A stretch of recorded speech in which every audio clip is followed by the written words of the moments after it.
Hello बच्चों, आप सभी का अपने YouTube चैनल में स्वागत है।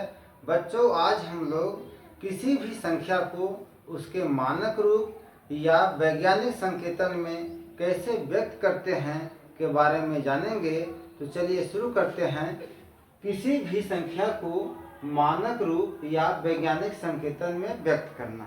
तो बच्चों, यह परिभाषा है कि किसी भी संख्या को 1 और 10 के बीच की एक दशमलव संख्या जिसमें 1 सम्मिलित है परंतु 10 सम्मिलित नहीं है और 10 की किसी घात के गुणनफल के रूप में व्यक्त करना उस संख्या का मानक रूप या वैज्ञानिक संकेतन कहलाता है।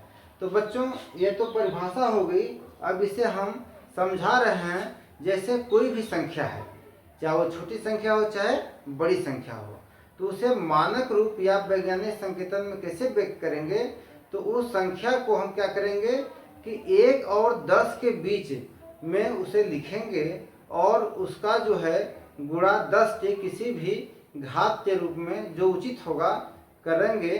तो जो हमारा प्राप्त होगा वही हमारा वैज्ञानिक संकेतन या मानक रूप होगा। जैसे लेकिन यह ध्यान देना है कि 1 और 10 के बीच की संख्या को हम लिखेंगे बशर्ते 1 तो सम्मिलित है लेकिन 10 सम्मिलित नहीं है, यानी 10 से वो छोटी होनी चाहिए। जैसे यदि हम कोई संख्या यहाँ पर हम लिख दिए 5456, ठीक है। तो 5456 को हम मानक रूप में कैसे व्यक्त करेंगे। तो हमें क्या करना है कि हम यहाँ लिखे हैं कि किसी भी संख्या को 1 और 10 के बीच की एक दशमलव संख्या जिसमें 1 सम्मिलित है परंतु 10 सम्मिलित नहीं है ना। तो यहाँ 5 है तो हम इसे 5.456 कर देते हैं। तो ये जो 5 है तो आप देख रहे हैं कि यह क्या है, यह 1 और 10 के बीच की संख्या है, ठीक है ना। अब इससे क्या करेंगे गुणा। अब देखो यहाँ दशमलव के आगे कितने अंक हैं, 1 2 3, यानी 3 अंक पर दशमलव है। तो हम इसे 1 पर 3 जीरो यानी 1000 का गुणा कर देंगे। तो यह जो है 5456 जो है 5.456 गुणे 1000 के बराबर होगा ना। जब इसका हम गुणा करेंगे तो हमारा दशमलव फिर 3 अंक दाहिने आ जाएगा ना, इसके बराबर हो जाएगा। अब देखो इसे क्या करेंगे कि अब 5 यहाँ क्या कर देंगे 4 5 6 गुणे। अब 1000 को जब घात के रूप में लिखते हैं तो हो जाता है 10 के घात 1 2 3 जीरो है तो हम 3 कर देंगे, यानी 10 का 3 बार गुणा करेंगे तो 1000 हो जाता है। 10 धाम में 100 धाम में 1000। तो बच्चों ये हमारा क्या हो गया 5.456 गुणे 10 के घात 3। ये जो हुआ ये हमारा क्या हुआ, इस संख्या का 5456 का यह मानक रूप हो गया। ये क्या हो गया, मानक रूप ये हो गया, मानक रूप, ठीक है। इसे हम वैज्ञानिक संकेतन भी कहते हैं, वैज्ञानिक संकेतन, ठीक है ना। लेकिन यदि आप 5456 को आप इस तरह से लिख देंगे 54.56, ठीक है, और गुणे 10 के घात गुणे 100, ठीक है। तो यहाँ पर देखिए यह तो 5456 और 54.56 गुणे 100 बराबर है, लेकिन क्या यह मानक ये जो है मानक रूप में है। तो इसे आप इस तरह से लिख सकते हो ना 54.56 गुणे 10 के घात 2। तो क्या आप इसे मानक रूप में कहेंगे, कदापि नहीं कहेंगे, क्योंकि यह जो 54 है यह संख्या 1 और 10 के बीच की संख्या नहीं है, यह जो है 10 से बड़ी संख्या होगी। तो यह मानक रूप नहीं है, यह मानक रूप नहीं है। यह संख्या जो है मानक रूप के अंतर्गत नहीं आएगा। ठीक है, तो आप बड़ी संख्या को मानक रूप में करना समझ चुके होंगे। अब हम छोटी संख्याओं को मानक रूप में कैसे व्यक्त करते हैं के बारे में बताएंगे।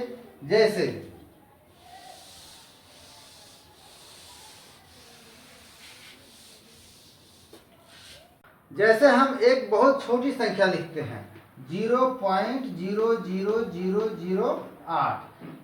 अब इसे हमें मानक रूप या वैज्ञानिक संकेतन में व्यक्त करना है। तो बच्चों आप जानते हो कि वैज्ञानिक संकेतन या मानक रूप में व्यक्त करने के लिए ये हमें क्या करना है, संख्या को 1 और 10 के बीच में रखना है ना, और उसके 10 के किसी भी घात के गुणनफल के रूप में व्यक्त करना है। ठीक है, तो इसे हम जब 1 और 8 के 10 के बीच में रखेंगे तो हम इसे 8 कर सकते हैं इस तरह से, लेकिन यह संख्या हमारा 8 के बराबर नहीं है, इसलिए कि यह 1 से बहुत छोटी संख्या है। यह 8 है तो बराबर कैसे हो सकता है। तो बराबर करने के लिए हम इसमें भाग दे देंगे कितने का, 1 पर 5 जीरो, यानी 1 2 3 4 5, इकाई दहाई सैकड़ा हजार 10,000 लाख, 1 लाख का भाग दे देंगे। क्यों भाग देंगे, क्योंकि यह दशमलव जो संख्या है वह 5 अंक किधर है, बाएं है।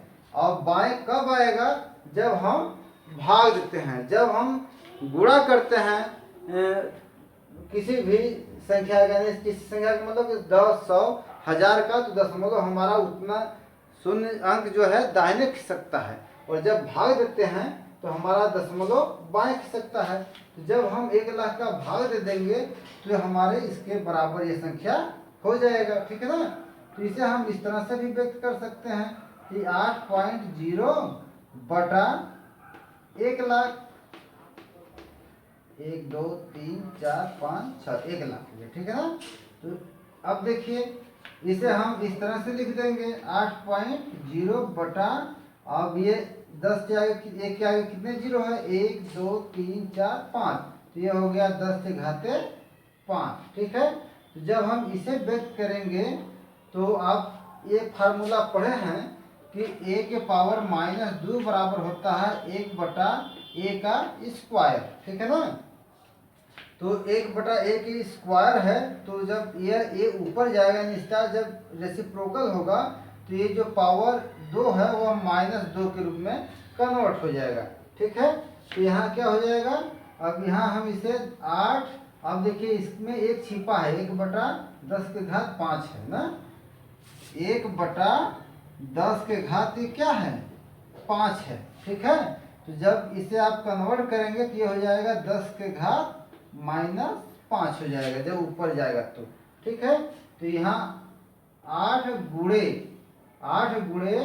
1 के पावर क्या है, 10 के घात 5 ही ना है। जब इसे हल करेंगे तो ये इसके बराबर, ये और ये एक दूसरे के बराबर है, यहाँ 8.0 कर दो।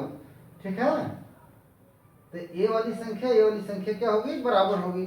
अब जब इसे आप इस तरह में कन्वर्ट करेंगे इसके रूप में तो हो जाएगा 8.0 गुणे 10 के पावर, ये ऊपर जाएगा कितना हो जाएगा, 10 के पावर -5। तो बच्चों ये जो संख्या हो गई ये हमारा मानक रूप हो गया। क्या हो गया, मानक रूप।